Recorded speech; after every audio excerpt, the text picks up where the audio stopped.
Everyone, welcome to the Hillsborough County Housing Advisory Board. This is a hybrid meeting as of June 13, 2022.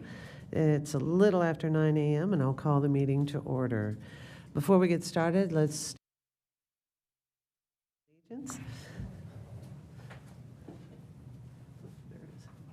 I pledge allegiance to the flag of the United States and to the republic for which it stands, one nation, under God, indivisible, with liberty and justice for all.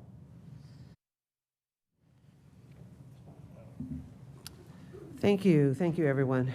With that, I would like to welcome everyone, and we have actually some speakers today, lots of things on the agenda, so I'll ask Janiqua actually to call the roll since we have several members of our board that are attending virtually. Overman. Here. Rosenwasser. Here. Mathis. Here. Abel. Here. Powell. Here. Adewopo. Here. Myers. Here. Goods.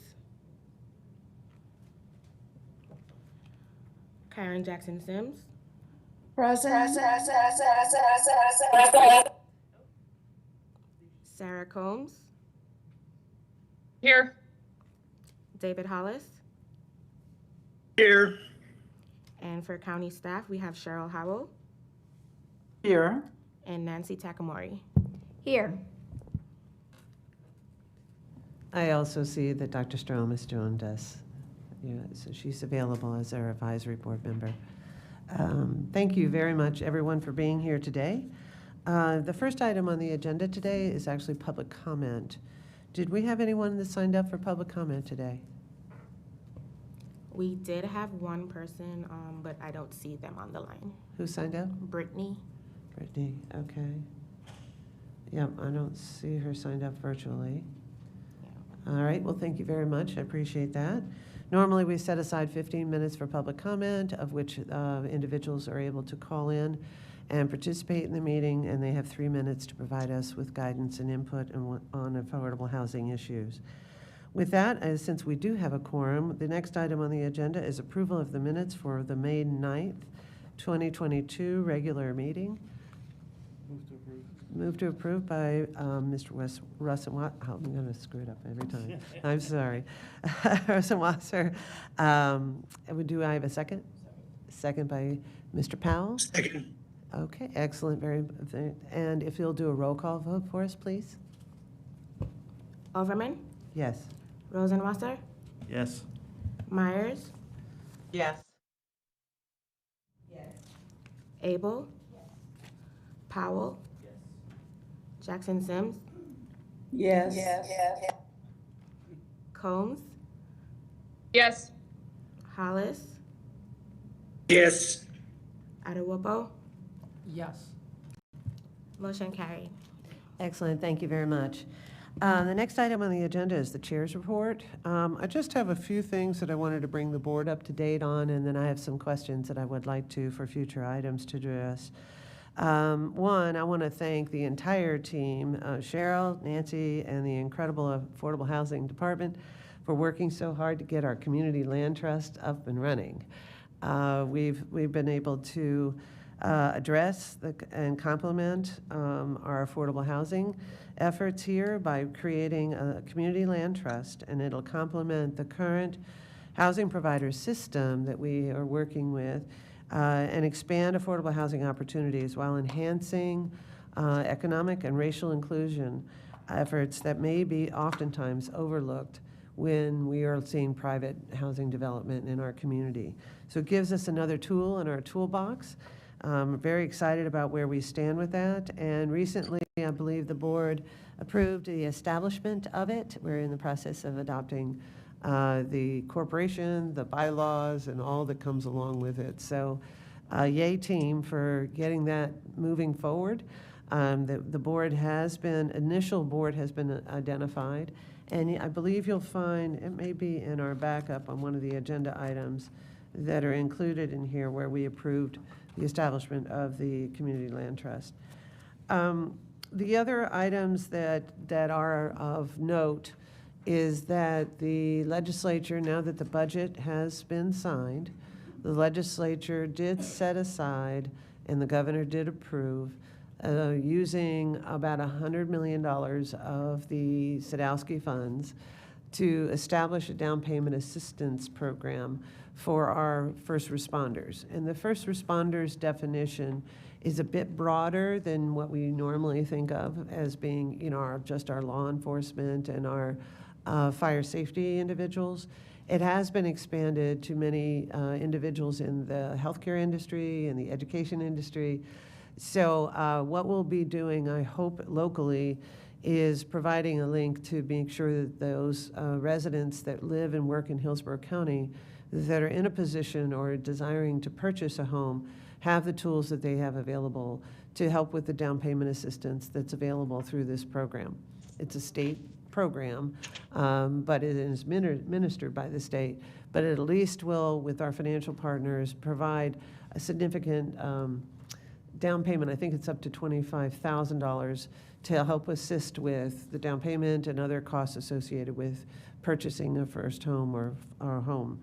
So I'm really excited about that progress. While we needed the dollars for creating additional units, this is another way for allowing those that live and work in our community that act as first responders to have access to buying their home, and that is incredibly important.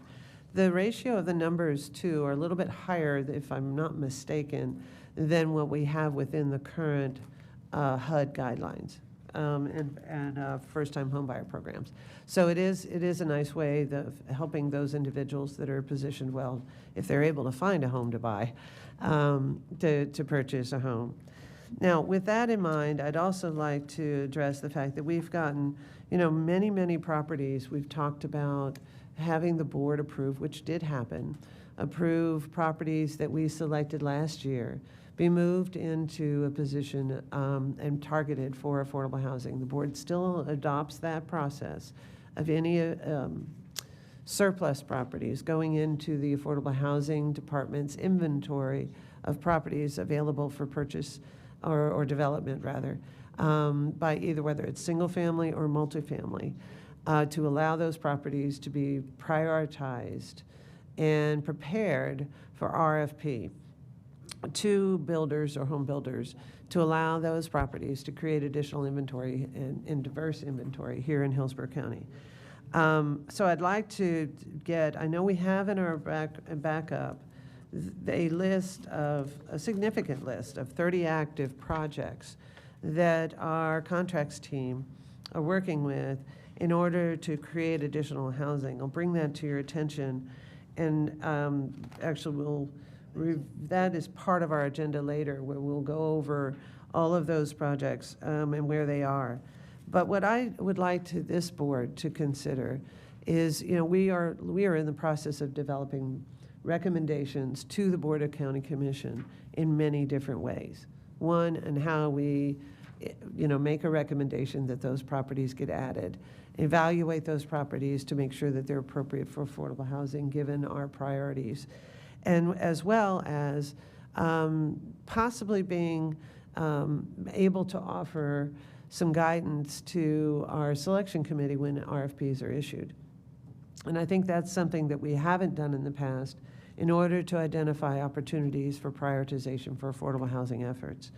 So I'd like to get a status report on the RFPs that have been issued or are in the process, or any outstanding offered RFPs to present days. Now, the 30 list is there, but I'd like to know where we are on the timeline. So I'm going to ask staff to bring that back to our next meeting so that we have a good understanding of what properties were accepted by Affordable Housing for Development, what properties have been issued, or where the Board of County Commission has in fact issued the RFPs for those properties, and then a status on whether or not those contracts have been issued and where they are in the development process. As we all know, we are in a serious crisis in terms of available affordable housing. The last stat I got on what we had available for individuals that are trying to find a place to rent or buy was less than a month's worth of inventory out there. We also know that we're having a real challenge with some of our properties, multifamily properties, that are not necessarily in the best of shape, that are actually at risk of violating the Tenant Bill of Rights that the Board of County Commission, as well as the City of Tampa, has adopted within Hillsborough County, that ensures when a resident is renting a property that they're renting and the rent they're paying ensures they are actually in a safe housing element.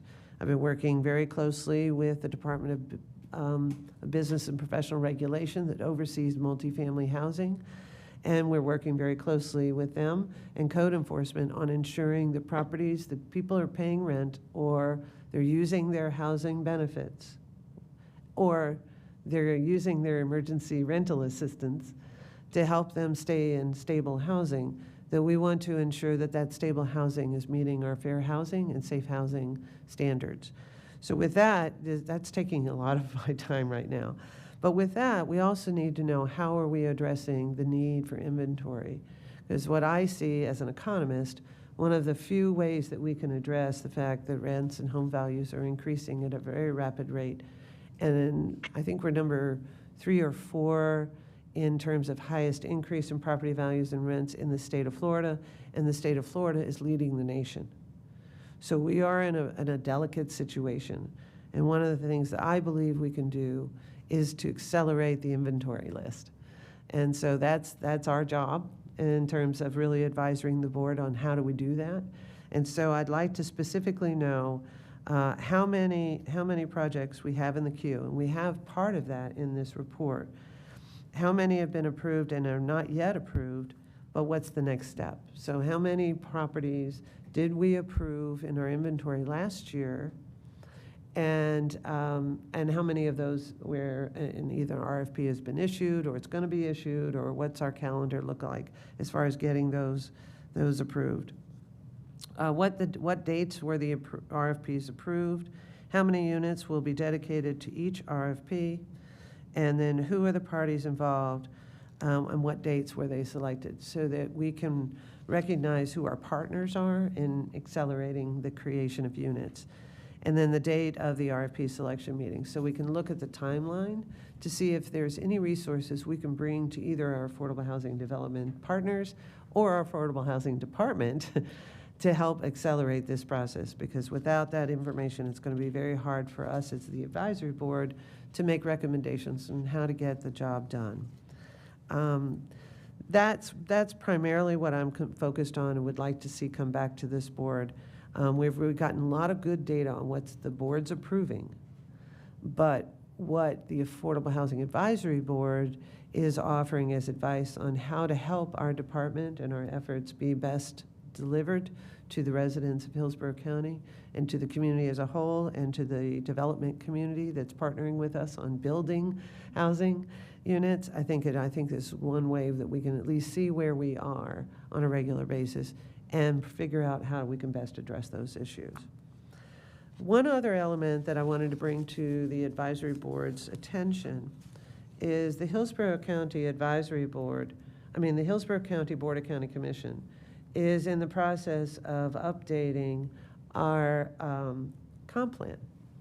That is the rules and regs that we adopt to address how housing is developed in Hillsborough County, how it's built, what land use guides those specs when it comes to how housing is invested and developed in Hillsborough County, and then what elements are in place to address the things that can incent additional affordable housing in Hillsborough County.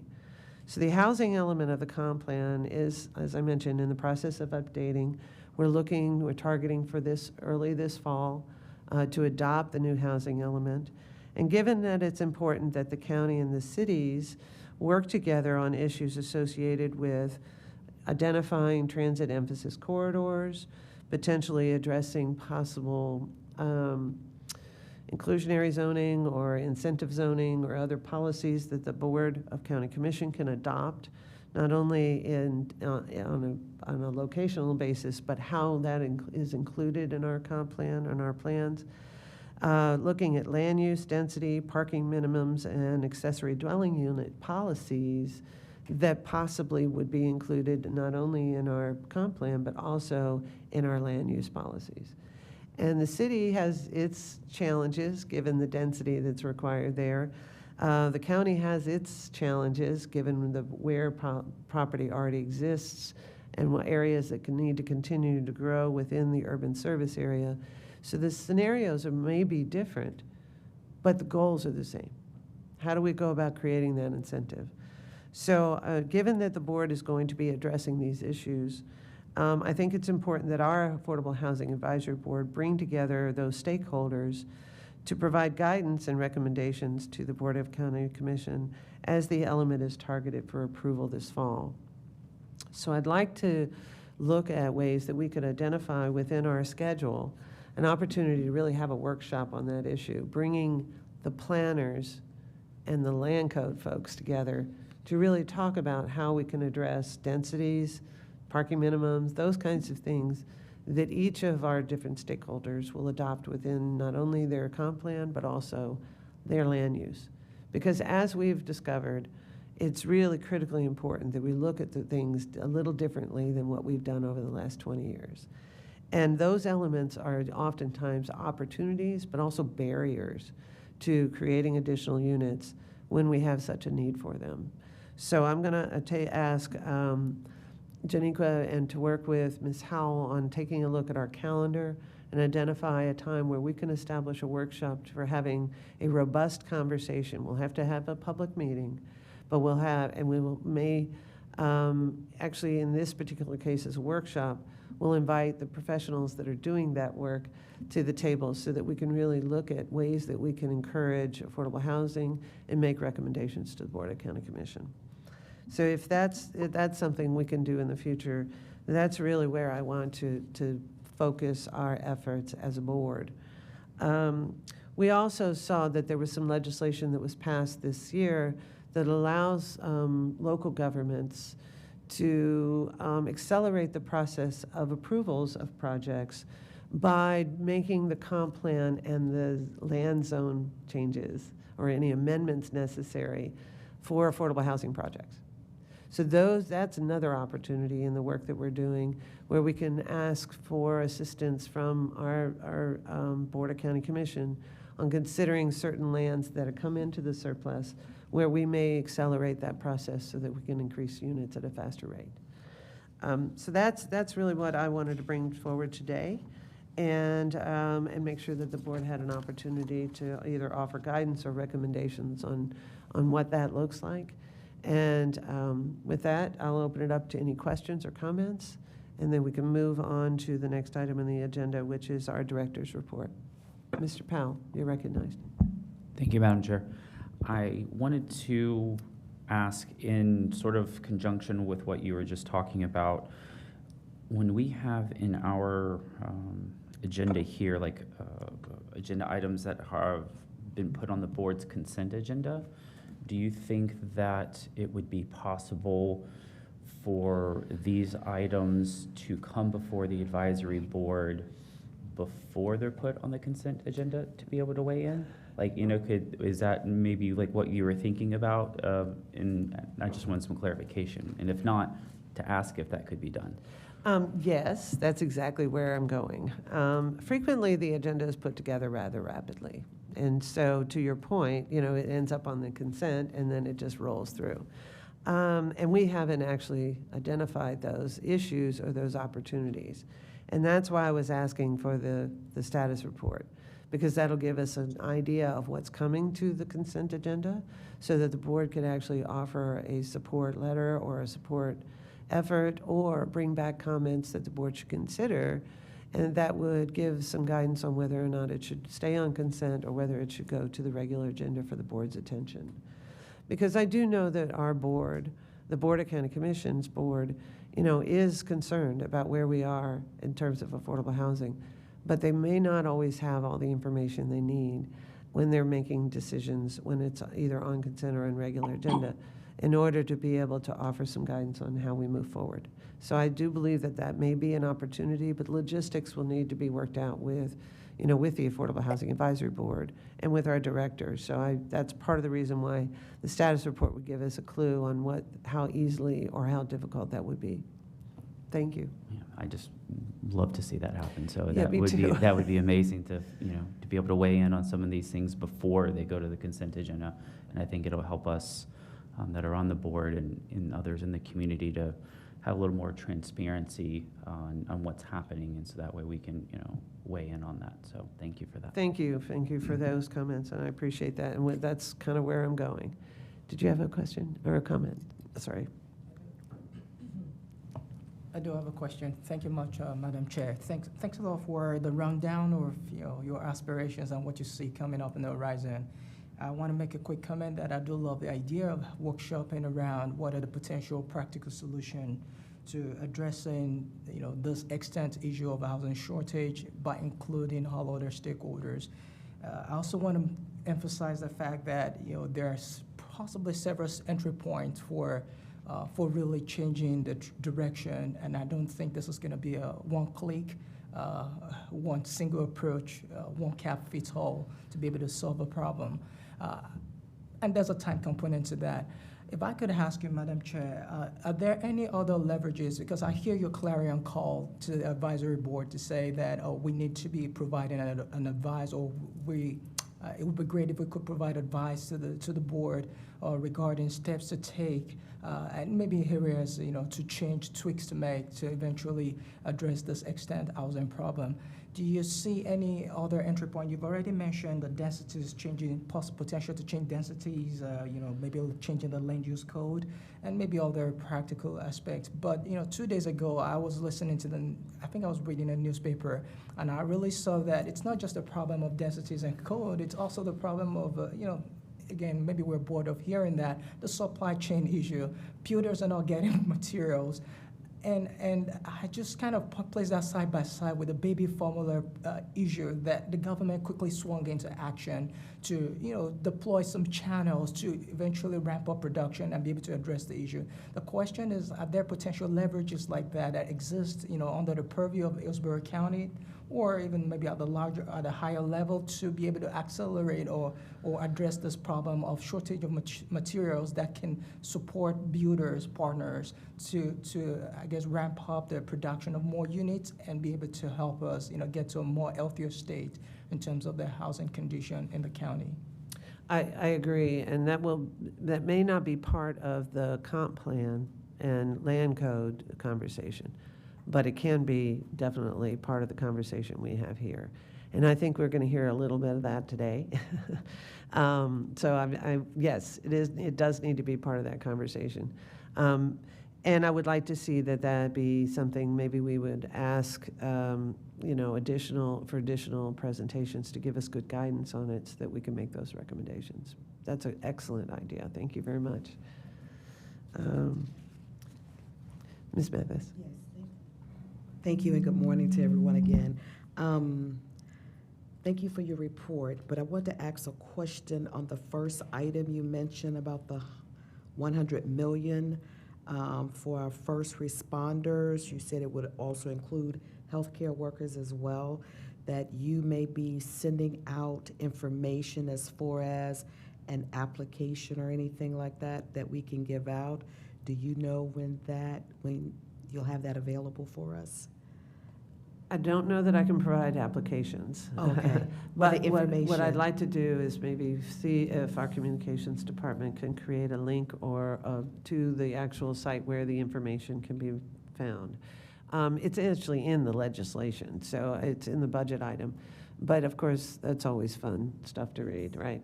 But it's a long list. It really is a very nice long list of now new eligibles for this program. So I'll be working with our communications department to see if there's an easy way to find a good place to link to.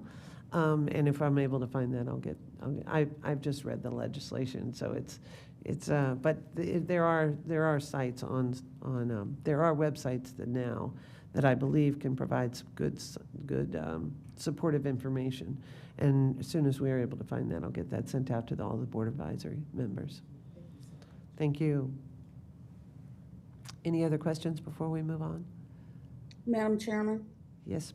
Oh, I see hands raised. Okay, got it. Thank you. Ms. Jackson-Sims, you're recognized. Madam Chairman, I listened to the report this morning, and I have to say I'm a little concerned about the direction that this advisory board would be heading in. Should we begin to do some of the matters that were just spoken of? Our role, and Nancy can correct me, but our role is to support policy recommendations to the Board of County Commission. Our role is not to review the administrative work that the staff is doing to bring forward to the board. If an item is on a consent agenda and a commissioner has a comment or question about it, they have the option to remove that item from consent and to have the item discussed, to have staff present additional information to them, or to bring the matter back for further consideration in front of the board. Further, for us to begin to even look at items that go onto a board agenda with our concern about the time that it's taking, and it does take a lot of time to get through Hillsborough County's existing process, but you will be adding on to that time by trying to bank items onto this agenda for review prior to going to a Board of County Commission agenda for review. We meet once a month, and staff is trying to move stuff to the board for action as quickly as possible. So I think that we need to remember that our role is advisory, what we've been called to do, and to remember that our role is not the role of the Board of County Commission, nor of the staff that works for the county administrator.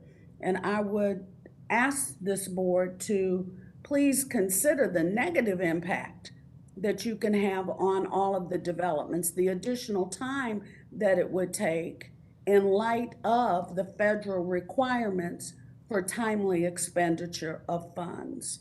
Thank you, Madam Chairman. Thank you. Thank you for those comments. Commissioner Myers, you're recognized. Thank you, Madam Chair, and good morning. And thank you, Ms. Sims, for bringing up an excellent point, because my mind went to those same considerations as the chair was giving her report, because I commend our staff for what they're doing now, of all the properties, affordable housing projects that are coming before the Board of County Commission. But I also would like to hear from our director, Ms. Howell, because we know that they're doing an excellent job in bringing projects before us every month, strengthening our affordable housing. And we know that there is a need. Everyone needs affordable housing right now, and our department is doing a magnificent job trying to meet the need of the people. So I would like to hear some comments from Ms. Howard, because whatever property that is vacant, they identify if they can build affordable housing on that, and to add more of what they cannot do. And keep in mind, we as commissioners, we set policies, and bringing so much to the Affordable Housing Board for the input, then bring back to their Board of County Commissioners, it seemed a little odd. So if you don't mind, I'd like to hear from my director, Ms. Howard, on the comments shared. Thank you so much, Commissioner Meyer. And so I just want to say that, I applaud the staff for the entire body of work that's been done right now. It's a tremendous amount of work. And we are, we seem to be moving at a slow pace, but we're not. We're really moving at a rapid pace. And so I'll talk about some of the things that that we're doing. And I will specifically right now address kind of the RFP process and the movement of properties. Right now, we got 16 properties that's being moved out from under our coffers through the RFP system to the agencies. And so we are working on our agreements. But please note that we have to go through our procurement process, right? And so we got to get in line with everybody else to get through that procurement process, which oftentimes takes months for us to do. And then there is there's a period where we have to hear back from the community on the award of these processes. There's a time space that we have to go through for the environmental on these properties. Every property is different, and we go through that environmental process. And then it comes down to the actual negotiation with the vendor that's awarded these properties. And so we may go back and forth a little bit on what the vision is for those properties, for the development of those properties, and we work in tandem with our county attorney's office on each and every agreement to ensure that the county is favored in the process, but also that we're meeting the needs of the vendors as well as the residents and ensuring long-term affordable housing. And so what seems to be a long process is not necessarily a long process in terms of governmental processes. But we take each and every agenda item to our county administrator, and our county administrator really kind of makes a determination whether or not these items are on consent agenda or whether they go on regular agenda. And we all work very hard. We got an entire process that we go through, and so it's not just a matter of checking those items off. We go through management and budget. We go through our county attorney's office. Each level is approved for that, and that becomes that falls under the auspices of the county administrator. And so I think that while we're looking at ways to really kind of improve the processes, we have to also honor the roles in this too as we're doing this. We're more than happy to bring you back any additional information that you request. If you're looking at different properties, if it is a concern of any particular vendor, or they have questions there, I welcome their comments. They can reach out to me. We can have one-on-one conversations. But when we begin to consider this board making those kind of recommendations, one of the things that we first need to consider is that it's individuals on this board that are also awardees of our RFP processes. And so we don't want to, and it could be a true conflict of interest here. And so it's important for us to protect our processes and provide a level of protection even for our advisory board members. And remember to remain constant in what we're doing, and this board is created to help create policy changes so that we can help move the needle, but not necessarily direct or administer staff. We have a county administrator that does a fine job at administrating staff in their roles, and directing staff on what they need to do and what the priorities should be as we move through those processes. And those are my comments, Commissioner Myers. Excellent report, and that's in line with what we're looking to gather in the way of information. I'm not suggesting that this board is going to decide what goes on consent and what goes on the regular agenda. What I think I meant to imply is that it would be great if we knew what was in the queue to be able to provide a letter of support or to be able to make recommendations on how our process is working to see if there's opportunities to support and or encourage potential opportunities for doing it better. That's all. So Yes, ma'am. I think we can get there somewhere in between. And with the information that I requested earlier, if that becomes part of our regular report, that can give us an opportunity to support those projects as they move through what Ms. Howell just described as the process. And give us some information on how we can support those efforts. So that's excellent feedback. Thank you very much, Commissioner Myers and Mr. Jackson-Sims, for asking the question. And Commissioner Overman, just one more thing. I do have staff available. The planning manager is available to give an immediate report. That's of the properties. There seems to be some particular interest in the status of the properties, but we're ready and available. And when we get to that point on the agenda, the planning manager will come on and give a report today on the status of. Excellent. Thank you very much. Ms. Howell, you're on deck. Yes, thank you. Thank you for pointing it over to me, Commissioner Overman. And so I want to say that I'm super excited this morning. At our last meeting, I want to say it was Mr. Powell, or maybe it was one of the other board members. They asked me to come back and bring some additional information about the status of the industry. And it's a tremendous lot of hoopla going on about the supply chain, what's going on with the prices. And so what I said to the board was that I am not an expert. She froze up. She's not an expert in building houses. She's an expert in helping us get ready to build houses. But yeah, I think we're going to have to wait for her to come back. And I'm sure she'll be here in just a second. And I know where she was going.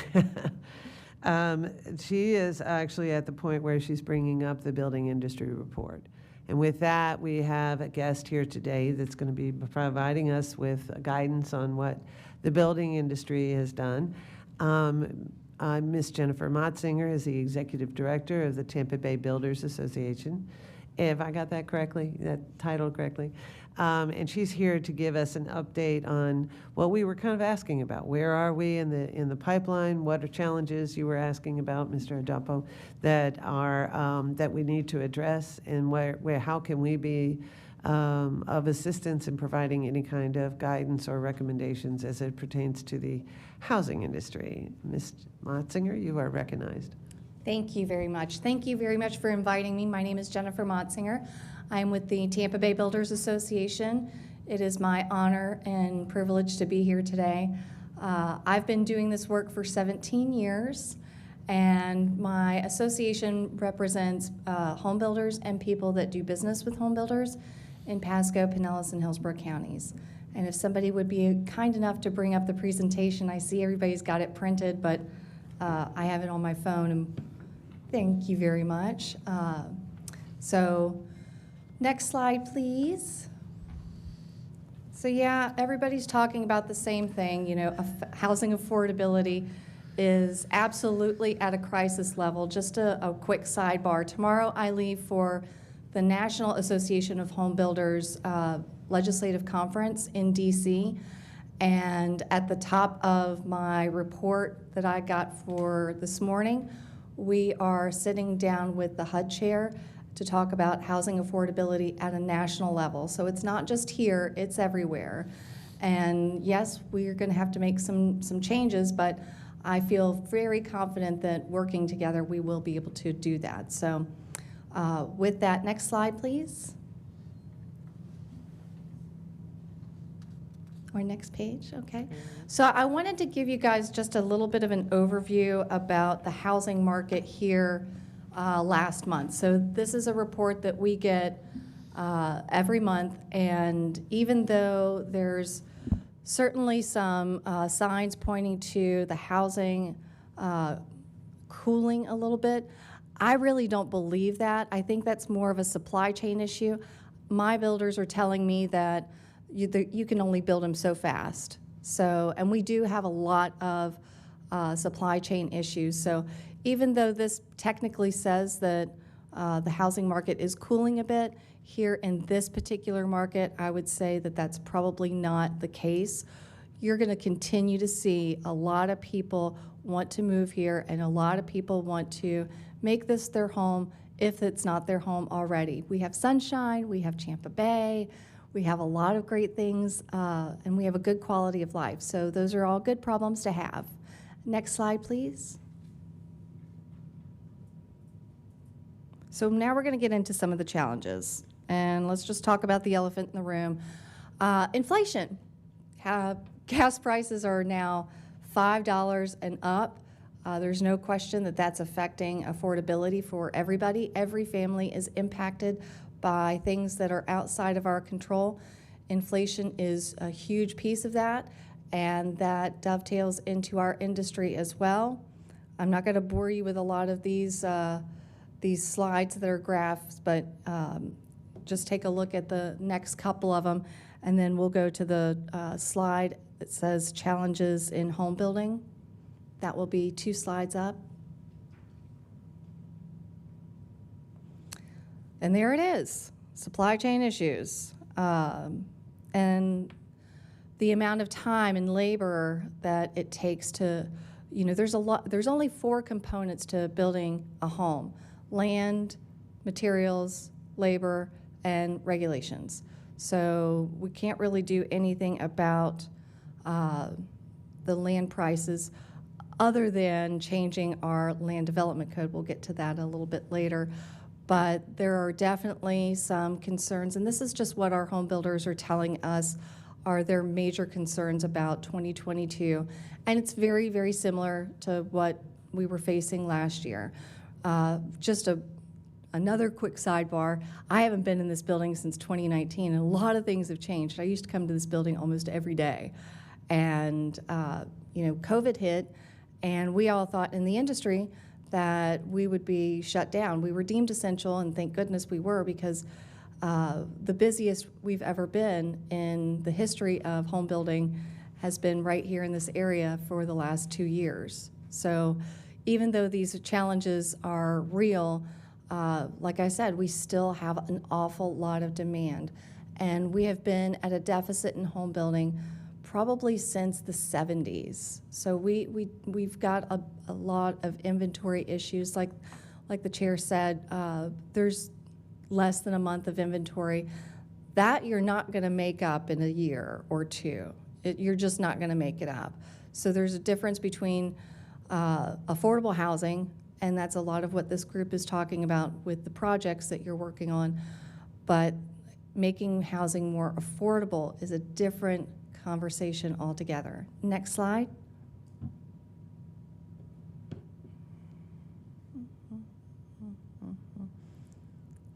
And again, these are just more issues about single-family home builders and all of the challenges that we're facing. You can't get windows. Truss systems, for example, have increased by $38,000 in the last year. Let me say that again. Truss systems. You have to have a truss system for every single home. The price of that increased from this time last year to this time this year by $38,000. There's nothing that you're going to be able to do about that. That is definitely a supply chain issue, and that's a tariff issue as well. So we have a lot of availability issues with our systems that are in place, but those are Florida building codes. Now, this group doesn't have the ability to make some of those changes, but there are other groups that can. So anyway, we're gonna skip over to the affordability factors, because I really want to make sure that we touch on some of those. And next slide, please. Thank you. So here are some other things that you should consider when you're talking about housing affordability. Rate increases. Anytime you increase the price of a home by $1,000, you leave 5,000 people out of the market. So, and that's a national statistic. You have building materials are definitely something that we have challenges with, but they are overcomable because we do have a little bit of diversification, but land scarcity. And that's something that the county does have the ability to affect change with, because you do have land inside the urban service boundary, but you also have land outside the urban service boundary. And that is something that we have discussed as long as I've been around, and it will probably be continued to be discussed for the rest of our lives. It's about infrastructure. It's also about pricing affordability.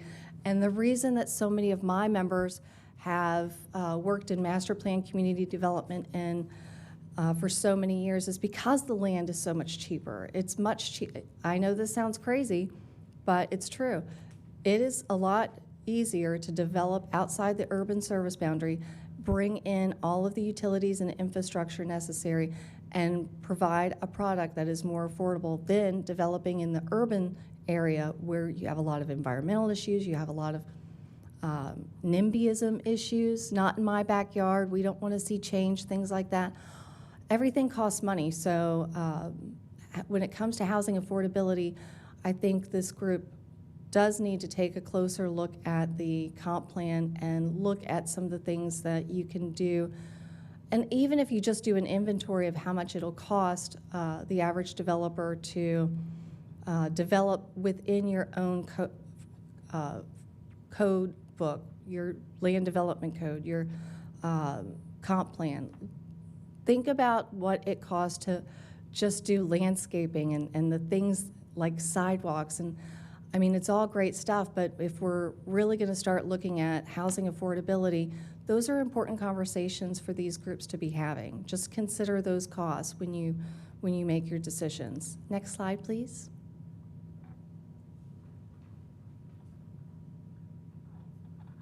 So this is just a little bit of a comparison between two parcels that are very, very similar in Pasco and in Hillsborough counties.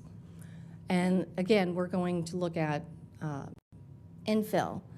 So the parcel on the left is Pasco County. The impact fees alone, for example, on that piece of property, if it were developed, and I believe it is in process of being developed, are about $33,000 per house. Same goes for Hillsborough County. That is also a parcel that I believe is being reviewed for development. I don't think it's been approved yet, but for argument's sake, we're gonna make the assumption that it is gonna be developed. And the impact fees alone on those homes, if they come to fruition, would be $23,000. All of this stuff adds up. So next slide, please. And those impact fees go for schools, transportation, all kinds of other infrastructure needs that we have as a growing area. So I don't want anybody to make the mistake and think that I don't think that these fees are important. I know that they are, but we also have to have a balance. Well, good news. We can solve these problems because guess what? Right now we can throw money at it. Everybody wants to move to here and everybody wants to build a new home with a pool. So there are ways that we can get after these problems, but we do have to work together. And it does look like we are going to continue to see a lot of growth in this area over the next at least 5 years or so. Next slide.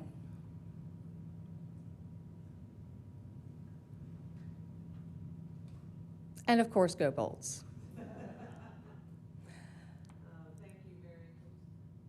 Thank you very much. And you do make a very, very important point.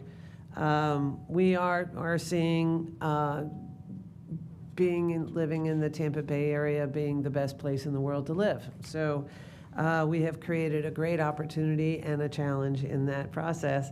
And of course, the Bolts and the Bucks and the Rays have all helped us get there, and the Rowdies have all helped us get there, along with our terrific Visit Tampa Bay team that does a great job of selling Tampa Bay to the world and bringing people here once they come here, as we've seen with our military families. When they're stationed here, it seems like they always come back. But they've actually, it's interesting how housing has been affected over the years.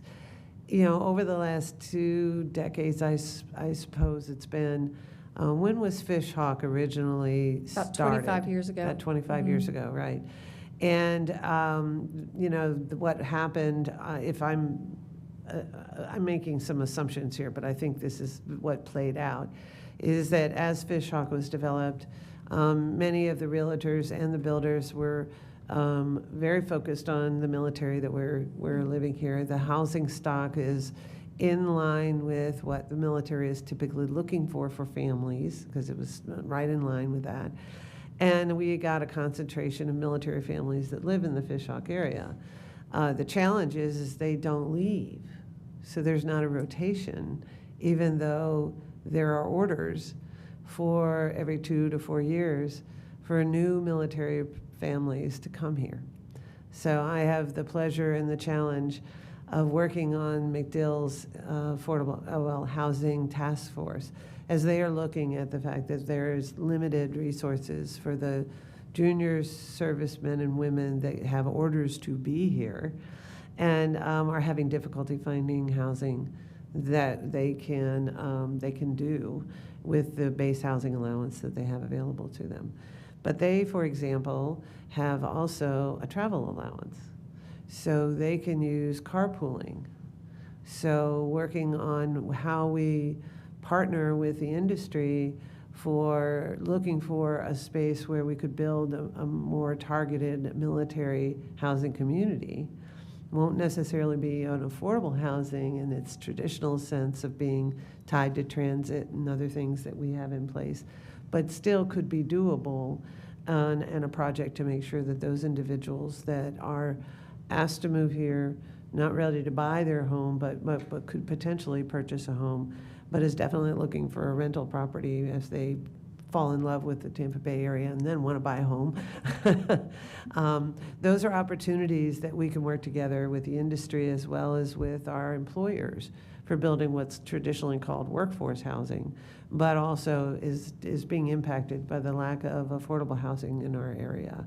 And we're not necessarily in the definition of HUD's definition of affordable housing, just affordable or attainable in this community is a critical part of how we work together. And that's where the Community Land Trust comes into play, where all the efforts that we're putting into place, as well as the first responder down payment assistance program that the legislature passed this year. So thank you very, very much. I don't see any hand raised for questions by those that are attending virtually. Mr. Powell, would you like to ask a question, please? You're recognized. Thank you, Madam Chair. Thank you for the presentation, Ms. Monsinger. Ms. Howell alluded to previous comments I've had regarding certain items in our land development code and in our regulations that make housing more expensive and make it less affordable, make it less attainable, as Commissioner Overman has said a few times. And on your presentation, there really is only one item that I see that us as an advisory board, even as the Board of County Commissioners, has a direct impact on, and that is the regulations and the costs that are associated with that. And I've been very curious over the past few years on, what actual regulations. I know impact fees that's a direct dollar cost, but what regulations do we currently have that really create that high barrier to entry and make things less affordable? And if we could at some point in time have a workshop or have something where the public can obviously be involved in and participate in to understand what we currently have in place that is driving these up, so that way we can really maybe create a model to just start literally from scratch, and then someone come in and say, hey, if you did X, Y, and Z, still making everything look as nice as possible, obviously being built safely and all of those things, but to where we are stripping away the fluff in order to still make something really nice. So I don't know if you have that direct information, but going forward, if you don't, maybe there's something that we could do to start that process? Sure. I will, thank you for that question. It's very appropriate. So ironically, in 2012, I sat in this room on the Economic Prosperity Committee, and the purpose of that committee was to go through the Land Development Code and the comp plan and review the regulations that were barriers because we were just coming out of the Great Recession. So we've been there, done that, so we can do it again. Most of the high level or federal level regulations that are on the land side, like the waters of the U.S., those are things that you're not going to be able to address. And if you develop in the state of Florida, you're going to have wetland impacts. You're just going to. So all of that set aside at the local level, it's really about, how much do you want to include in a housing project? For example, lift stations, the type of lift stations you would have, the type of development, the width of the sidewalks, the amount of shrubbery, the types of trees. I mean, all things that you wouldn't necessarily equate to housing affordability, but everything does come at a cost. And keep in mind, your land development code and your comp plan, that is what the engineering community uses to design their plans. So there's that side of the equation as well. But I definitely think that there's a lot of things that you could do that would provide more flexibility. I know the staff here, I've worked with them for many years, and they're fantastic at what they do.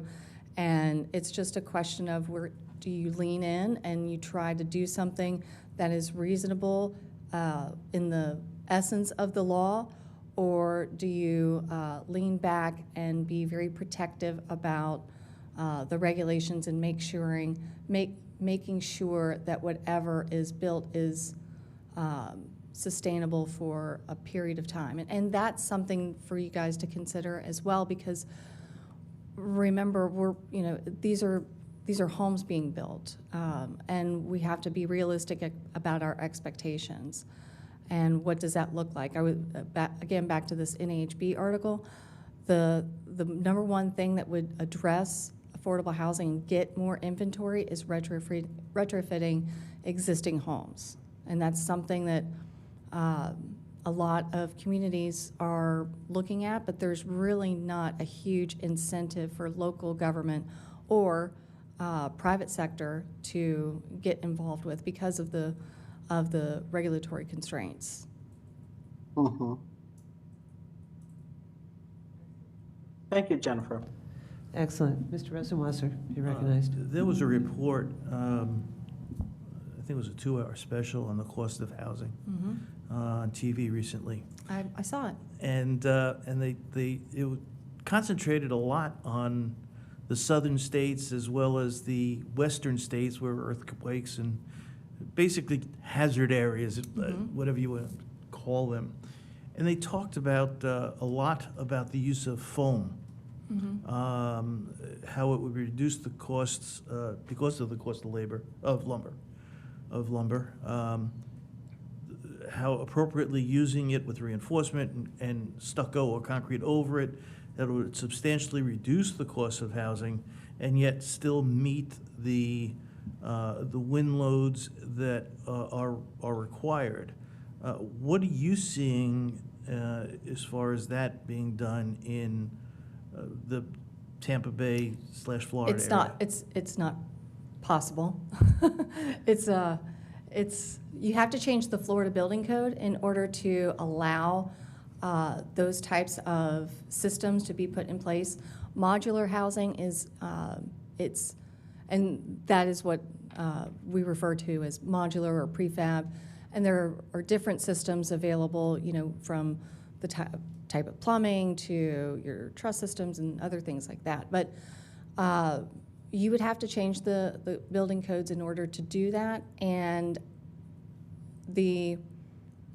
I don't know that you're going to have success in doing that until we as a society, decide we're going to be able to live with hurricanes, and we're going to have to do different things or do things differently outside of the expectation that if a Cat 5 hurricane hits, you can shelter in place and be just fine. I think that's absolutely absurd, and I was born and raised here, so I think that those are unrealistic expectations. But you can make changes and bring the cost of housing down in a huge way. I mean, look at all the things that they're doing in Europe. We just have to have an appetite to do that. But you also, I mean, something a little closer to home is we have very antiquated regulations when it comes to density and accessory dwelling units. And I know that those can be controversial as well, but we have to find that balance somewhere. And does it make sense to have minimum densities in some areas? Of course, absolutely. Does it work for every single neighborhood? No. But just think about what you could do with all of these strip malls that are defunct. I mean, pick your area in Hillsborough County, and I'm sure you can drive by and see at least 4 or 5. Wouldn't it be great if we can transition that into more of a better use for our community? Absolutely, but that takes change in policy. Thank you very much. I happen to agree with you on that issue. I know you do. No, I do think that our building codes are an opportunity to address it. I think our density, and that was part of the reason why I wanted to bring to the board's attention the fact that we are looking at our comp plan, we're looking at our land code, we're actually addressing the housing element of Hillsborough County's comp plan, and it does give us an opportunity to have that discussion. So I would look forward to having you be part of that, and the industry as well, because we need the partnership. We definitely need the partnership of the housing industry. I did also notice in your chart that the challenges identified in the survey that you presented to us on page 7 of your presentation do show that the things that we can impact have a lower level of fear of increase or challenge than the other things of which we do not have any control. Correct. So Correct. we are facing a problem that is not of our making completely, but I do believe there's some opportunities. The other issue is the NIMBY factor that you brought up earlier in your presentation. I think I think it's going to be very important for us to have a robust conversation with our public, because I had the pleasure of attending the REACH conference recently. For those of you that didn't, I'm hoping that they've got it online so you can have an opportunity to see some of the presentations that were done there.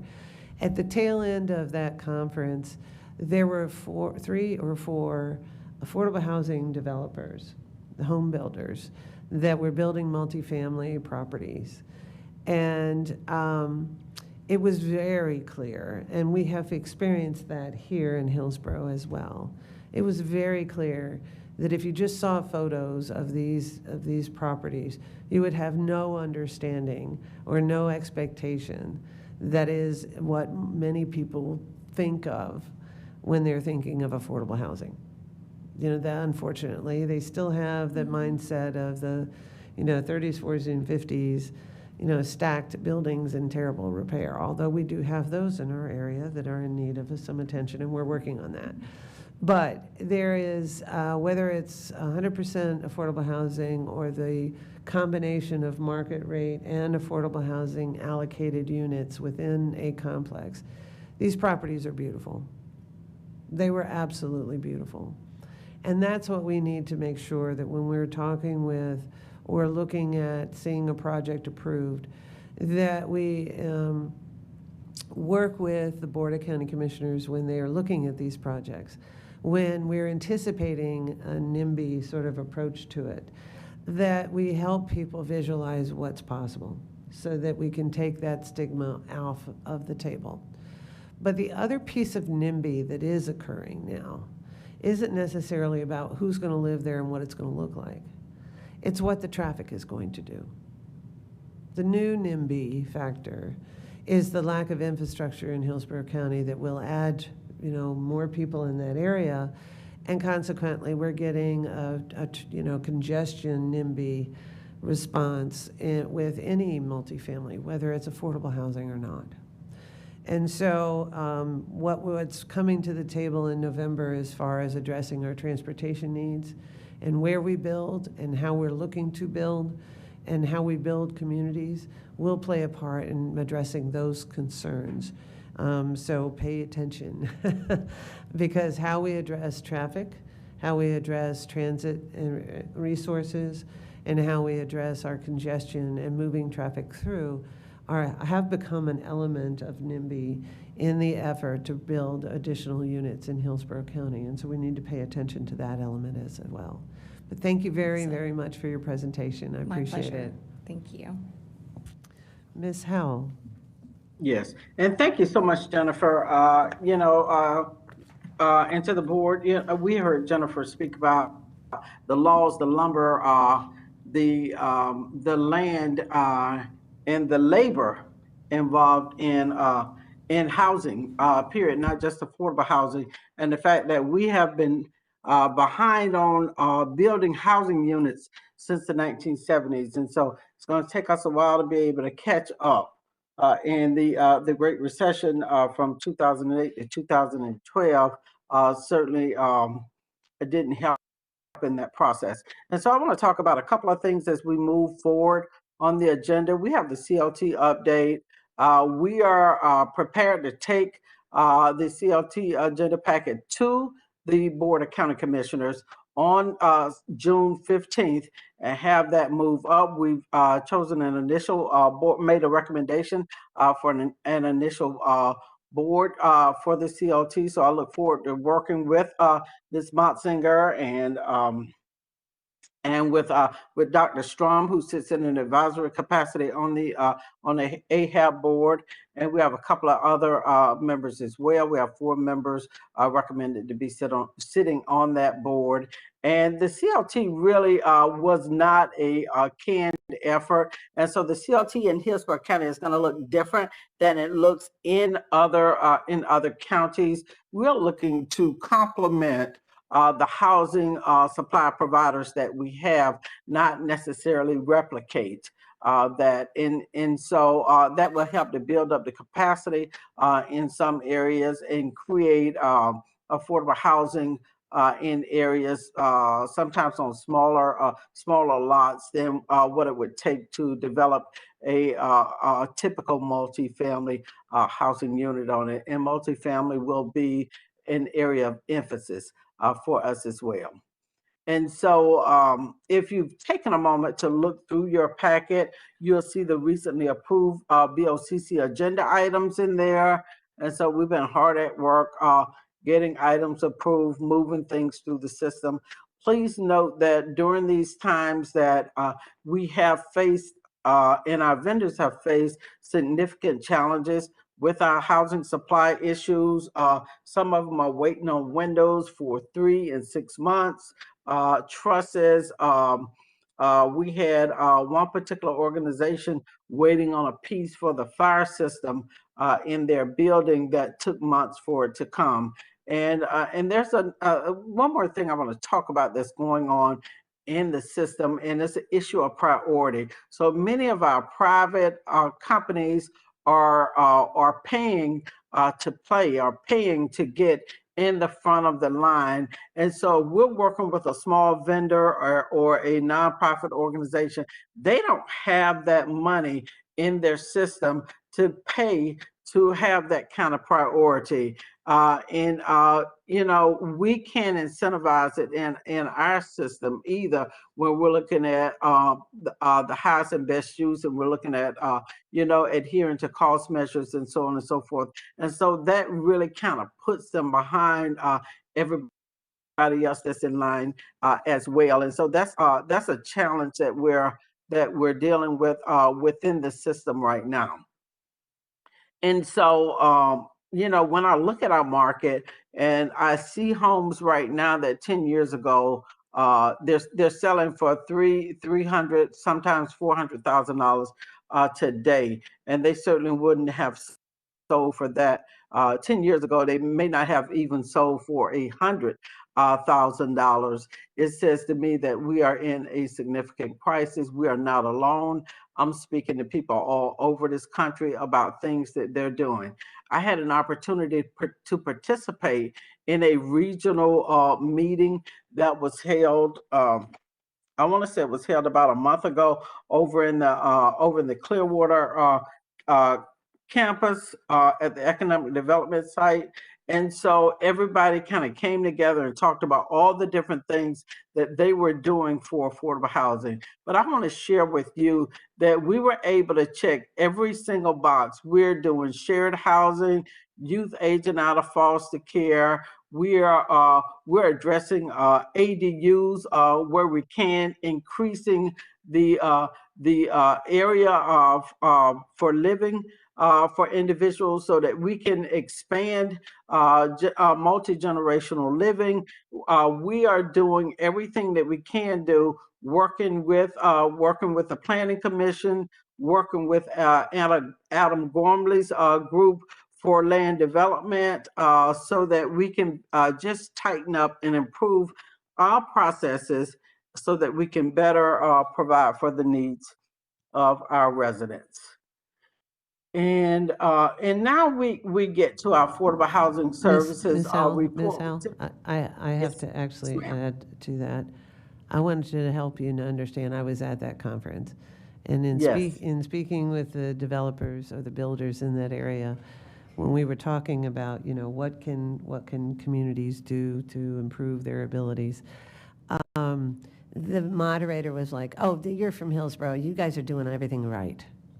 Okay, so Ms. Howell is being quite humble here because Hillsborough County got some serious kudos because we are doing all the things that everyone was describing, with the exception of a couple of minor tweaks that I'm sure we can do, but we definitely got kudos for the fact that we were looking in every single, crevice and corner for ways that we were delivering in the work that we were doing in terms of incentives and accelerated processing and things along those lines. So, kudos to Ms. Howell for the amazing work she's doing and for the work this board is doing in supporting her efforts. So, my comments earlier today were just the opposite of what I think may have been perceived. We are doing a great job.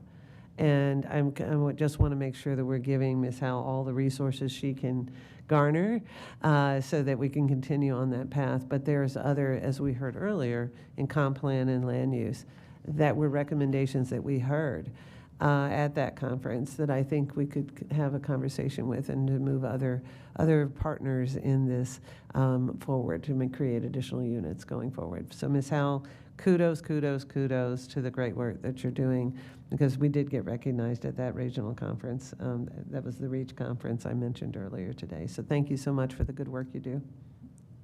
All right, thank you so much, Commissioner Overman. And I had spoke earlier, and I want to highlight where we are in our RFP process with the available lands that we have. We have our planning manager that should be on right now, Ms. Willette Hollinger. Yes, ma'am. Good morning. Willette, are you available? Could you come on screen, please? Thank you. Do that.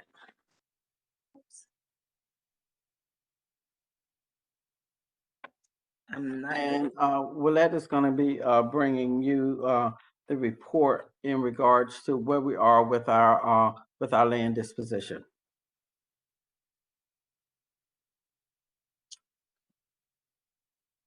Good morning. Can everyone hear me? Yes. I'm not able to come on screen. I apologize for that. But good morning, AHAB Board. This is Willette Hollinger, Planning and Reporting Manager for Affordable Housing. Commissioner Overman, just want to address some of your concerns that you had about our affordable housing property, our infill properties.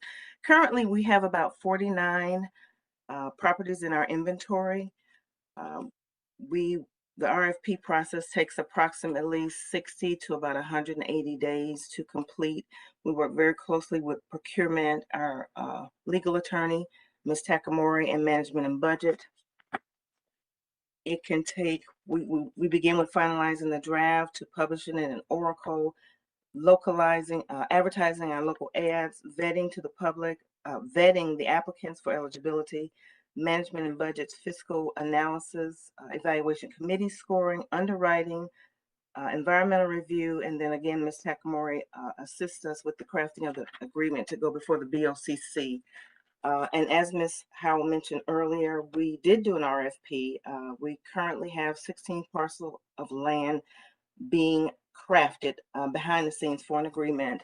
And you'll be happy to know that we have from that, providing upon board approval, we will have about 191 rental units out of that and 34 single family developments.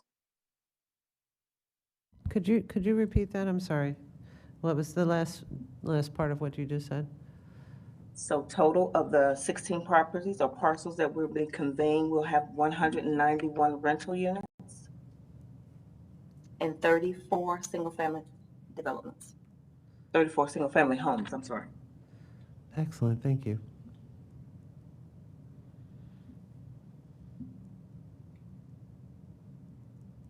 And so, Commissioner, I hope that was helpful. We have, I want to say it was four vendors that were really pre-awarded those properties.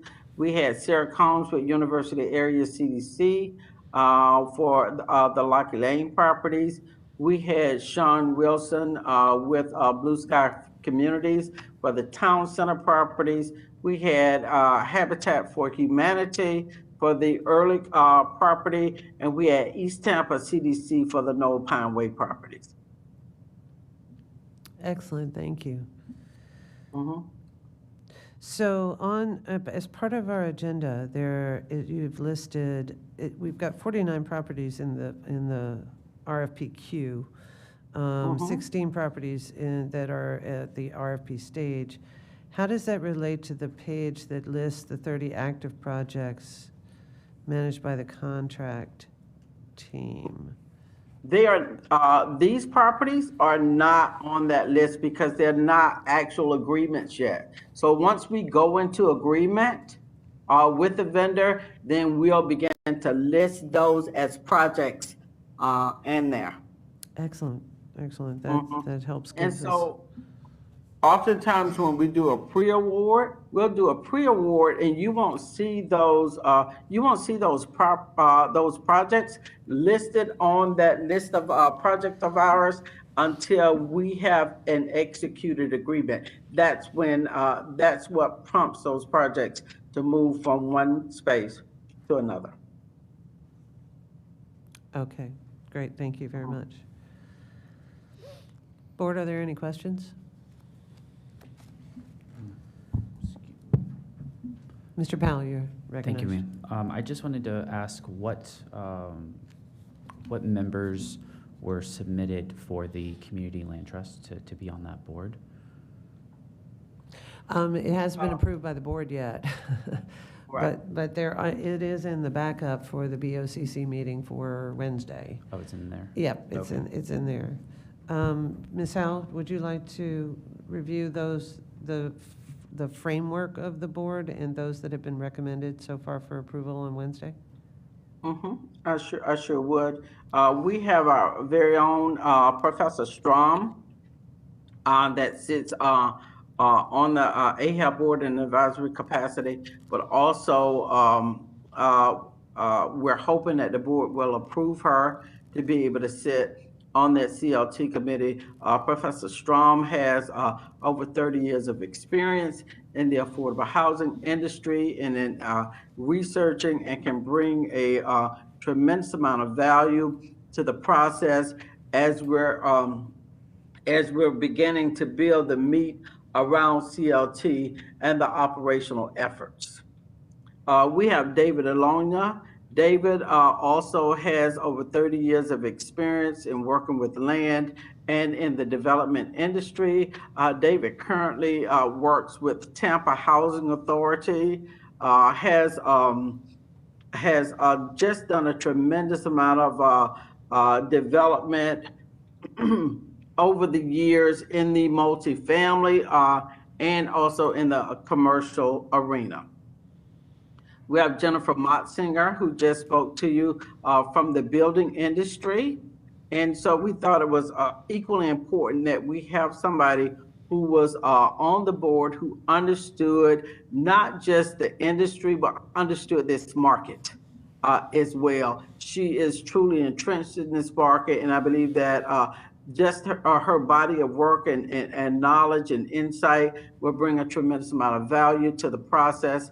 And then we have Eileen Pruitt, who is a banker. Eileen has done commercial banking, understands just political processes, how to put things together, oversees relationship banking for PNC, and has been working in this field for as long as I can remember. She's currently married to Senator Pruitt as well, and has done a tremendous amount of work with the Florida Housing Coalition, and she works up and down the east coast of Florida, from I want to say Pennsylvania down to Florida, and understands all of these markets. And so these were strong recommendations with people who have a tremendous amount of knowledge.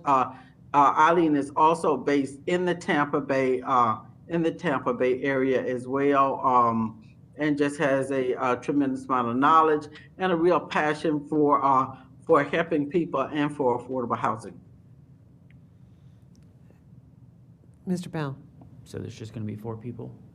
There's Yes, there's sir, an to start initial off. board at some point in time, and then the board expands. Nancy, would you like to go over the membership criteria and then what that looks like for the initial years and then subsequent years? Sure. So there are actually 5 members who are being recommended for board approval. So I don't know if Ms. Howell mentioned Susan Morgan, but that would be... I completely forgot about Ms. Morgan. yeah. I'm watching it this morning. Yeah, so those would be the initial 5 members. And the way that the CLT is contemplated and what makes it kind of individual to Hillsborough County is that is going to, the Board of County Commissioners will be appointing the initial board, and it will be staffed by Hillsborough County initially. And then there'll be a transition phase where when the CLT gets some projects under management, when it has a certain number of projects and when it meets a certain monetary threshold, some additional board members will be appointed. It'll be 7-member board. And then finally, when it, hopefully after a 5-year period, it will transition to an independent entity, and it will have a 9 to 15-member board that will be appointed by the membership of the CLT and no longer by the Board of County Commissioners. So this is a launching process. and Yes. I want to really thank the Housing Coalition for really helping us get through this. The Florida Housing Coalition has been a great partner in identifying not only the best structure, but also a systematic launching to give the Community Land Trust the best opportunity for success. So we're getting it started, and as I mentioned, it is on this week's agenda for the Board of County Commission to not only set all our articles of incorporation, the initial board, and I believe are the bylaws also being approved at the same time. So we're trying to do it all at the same time so we get a good launch and get this going. And thank you, Ms. Howell, for working so hard, and Ms. Takamori for working so hard to getting us to this place. So I'm very proud of the work that this board suggested we get started on, and we've gotten that done. I'm really glad to see that. Mr. Powell? Yes, ma'am. I just wanted to say that going forward, once that board starts to expand, I just wanted to recognize Ms. Combs on our board. I think that she was really instrumental in getting this actually, pushed through. And I just remember all of the meetings that we've had, and she was definitely the biggest champion, I think, on the board outside of staff and you, Commissioner, of course. So I would love to personally see that she's on there because she has such a passion for it, and she was the one who was constantly asking, where are we at with this, and following up even when I was forgetting about it. So, so I just would love to see her involved because I felt like this was kind of her baby as well. So, Excellent. And with that, I'll recognize Ms. Combs. Your hand's up. Thank you, Cody. I appreciate that. My hand was up for a different topic, but my question was, I know we talked a lot about the land that was available, and thanks for that update, Ms. Howell. I appreciate that. But my question is more towards the CDBG funding as well as the CHOTO funding. I've been asking about that for probably a year now, just because we're as a UACDC organization, we're trying to see how we can become eligible as a CHOTO, and have been waiting for several years to be able to apply for that, and just seeing if we could get an update on when that would be out, and then also if any other CDBG funding RFPs will be coming out in the near future. Sarah, I just want to say that annually we put out that process, and so there's an opportunity, I want to say this past January, to come in for public facility, public services, and home CHOTO status, and home CHOTO projects as well. And so typically during the month of January, we put out an RFP for those type of projects. The criteria for the CHOTO still has not changed, and so the criteria remains the same. And so you would have to meet the board requirement that HUD stipulates, and all the other ancillary requirements. So before, when you applied, your board didn't meet those requirements, and so when we put out our RFP again this coming January, please note that you can meet with us prior to that time if you're looking at making board adjustments so that you can meet that criteria, but that is HUD's criteria that has to be met. Yeah, that was, for us, that was 3 years ago, and we've since changed our bylaws and have just been waiting. We have now a third of our board makes up the community. And so you're saying it was put out in January? Yes, it was put out in January. We sent out notifications, and if you're on an iSupplier, they send out the notifications because it comes out through the procurement office. Yeah, I didn't. I'll definitely look into that because we've been waiting, like I said, for several years for that. So that's really unfortunate, but I'll look into it. Thanks, Cheryl. Okay, you're more than welcome, and you're more than welcome to contact me. We'll set up some time to meet with you, look at that criteria, because what you don't want to happen is you don't want to wait until January and then not meet that criteria. Okay. Excellent. That's actually really good information to make available to our potential partners. Cheryl, at one point in time, we were, it's probably been now, well, with COVID, everything has changed, but at one point in time, you had conducted a sort of a workshop outreach with a potential home builders, developers, partners, either in the rehab space or in the new build space, to help them understand where opportunities lie and how that actually worked when partnering with the county in an effort to create additional units.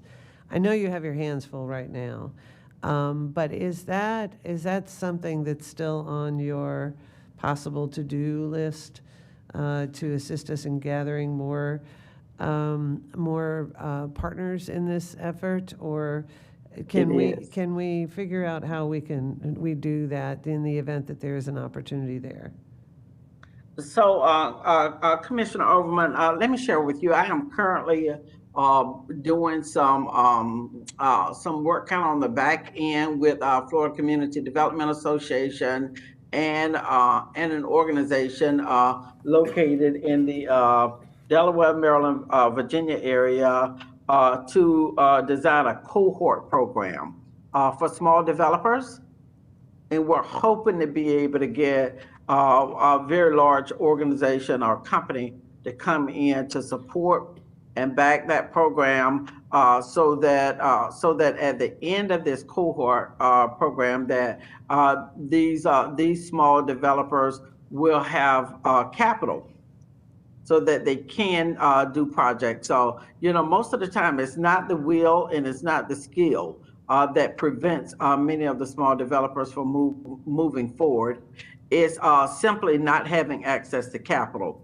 And so we're trying to address that in a different way, and through a racial equity fund that is a national fund through this company. And so that might be an opportunity, but we're working hard right now on the back end to create that program, and I'm doing it through the Florida Community Development Association. That is great news, and I'd love to make sure that we highlight something like that as we move forward on our equity profile. We have a workshop scheduled to address the recommendations of the consultant on the equity profile in July. So in terms of, that's an excellent example of ways that we can enhance those opportunities for minority businesses as well as small developers that are able to participate in that process. Good work. Thank you. The other thing that we're doing too is we are highlighting our efforts in creating access to low barrier housing units, Commissioner. And low barrier housing units simply means that a percentage of the housing units that's developed will be set aside for people who have criminal or credit histories. And so we'll put some parameters around that. Well, what's happening is that, we're investing a tremendous amount of money. And so really, not that all people shouldn't have access, but we're still, we as a county are still left with the most difficult to place families on our doorsteps with very limited options. And so typically we go to our vendor, our small vendors, we go to our nonprofit organizations, and those are the ones that are most responsive.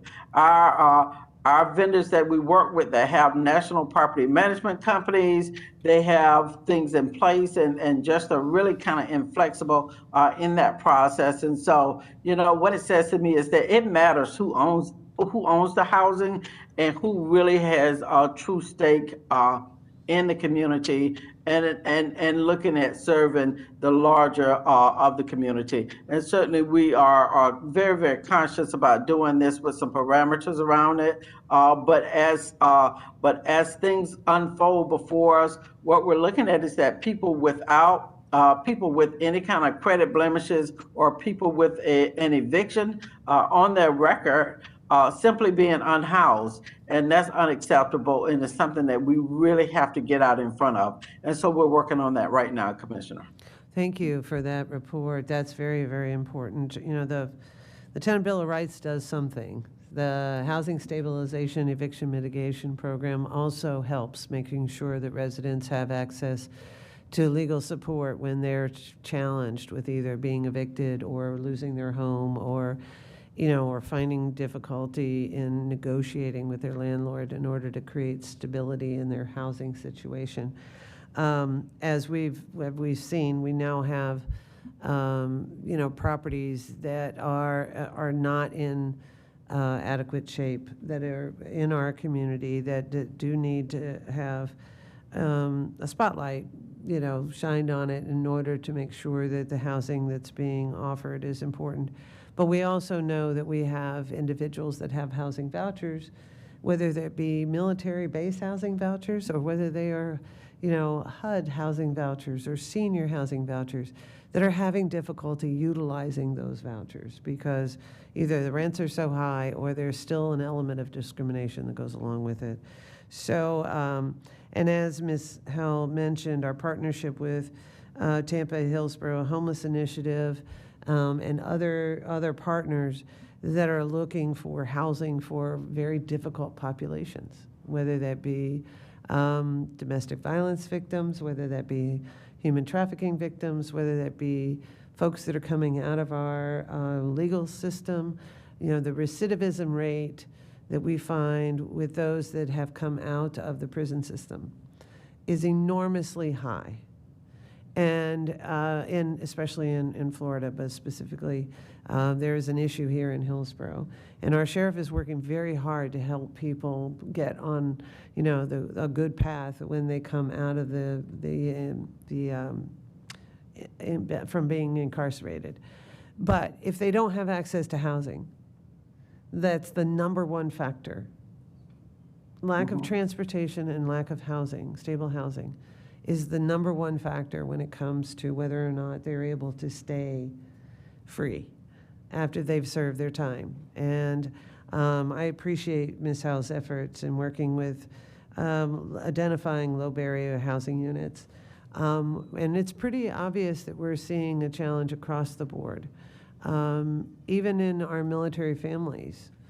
What I learned in working with those that serve our country, we had last year I believe it was 65 landlord partners, whether they were multifamily or single family, landlord partners that were willing to work with the base housing allowance.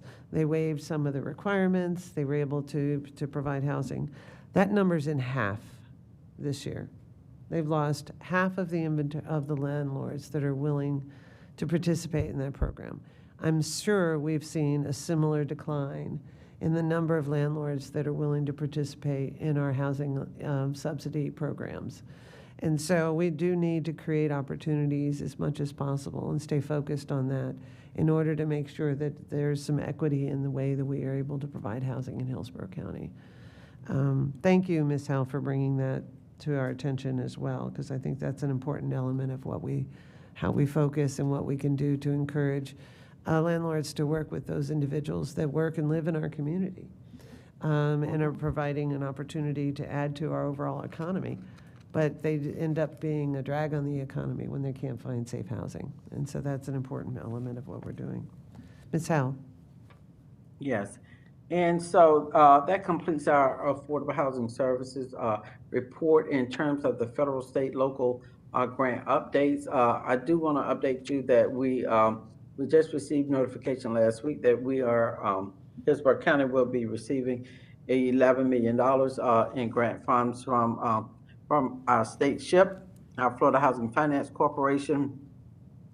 And so those monies will be included in upcoming RFPs that will go out and in the update with some of our single family rehab and demo replacement programs. Ms. Howe, just to make sure the board is fully, this is the portion of the Sadowski Trust that's allocated to come to Hillsborough County as correct. A consequence of that goes towards SHIP resources.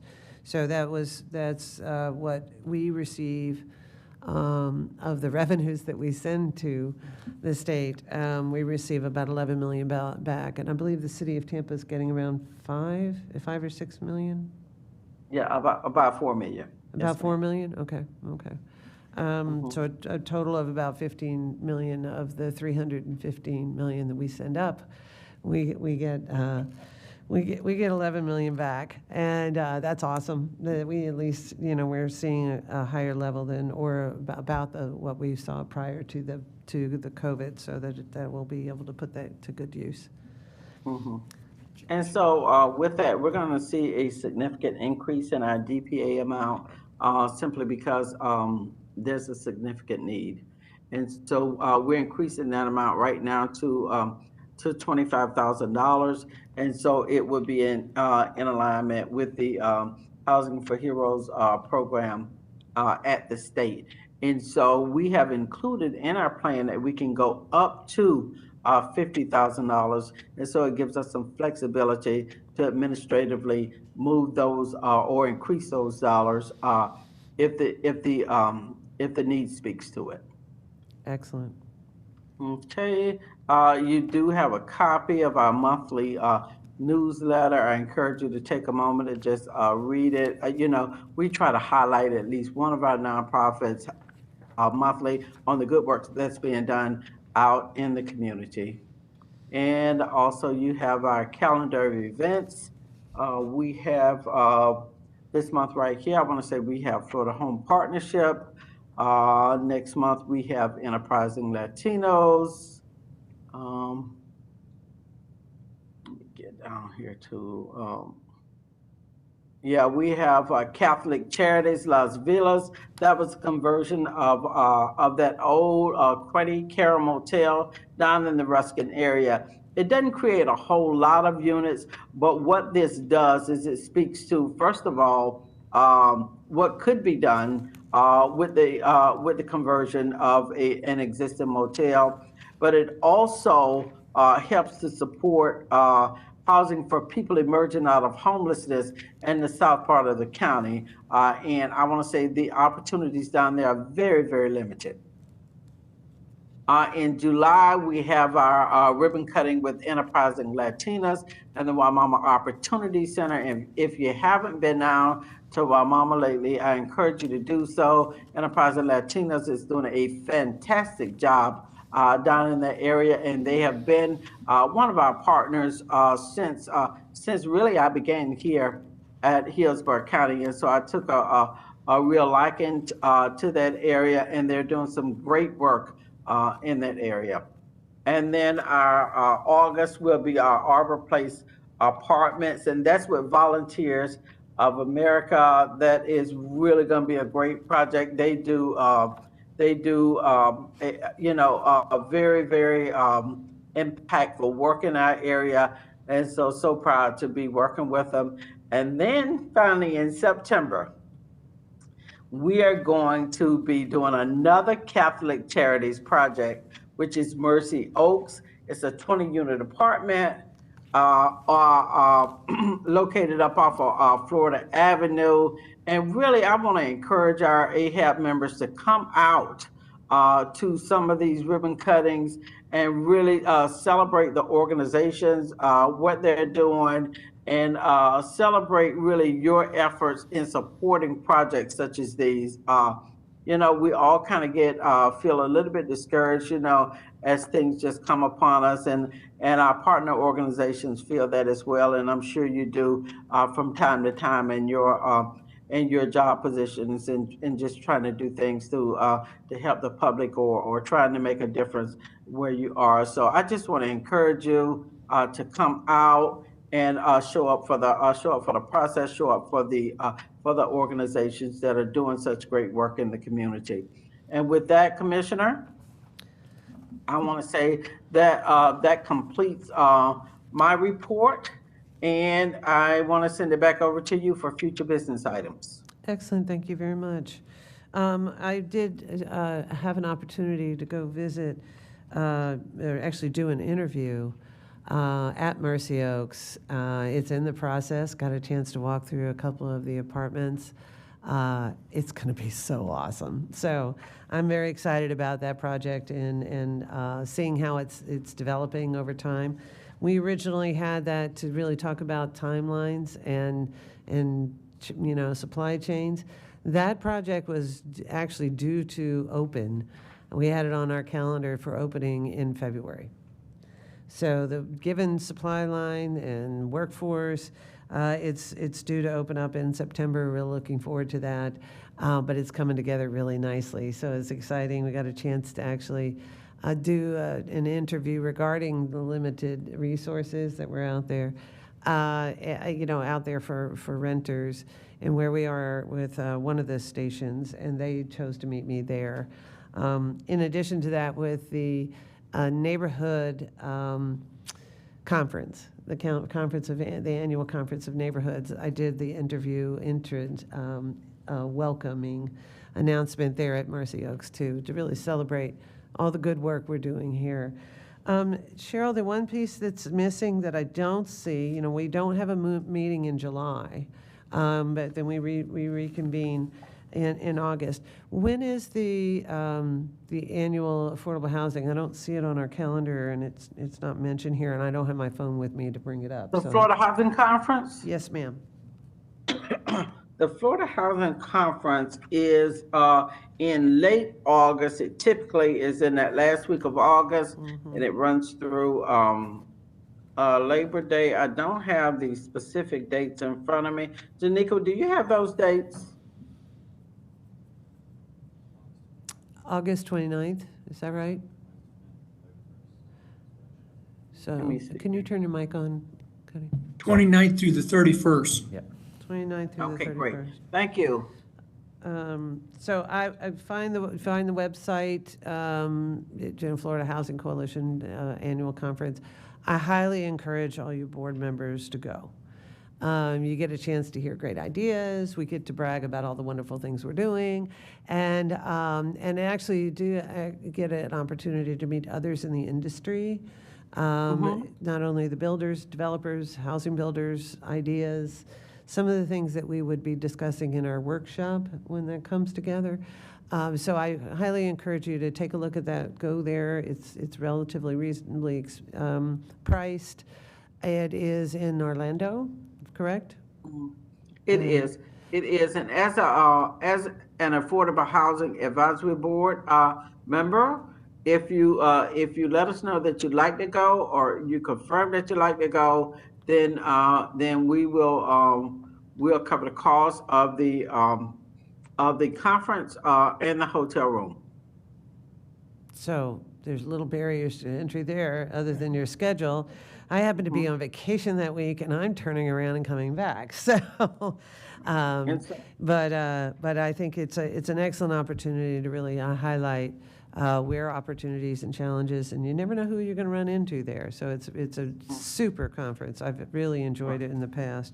So I encourage all the board members to take a look at your calendars, see if you can manage that, and make sure that you let Ms. Howell know of your interest, so that if it's possible for you to attend, on behalf of the Hillsborough County Advisory Housing, on behalf of the Affordable Housing Advisory Board, I encourage you to participate.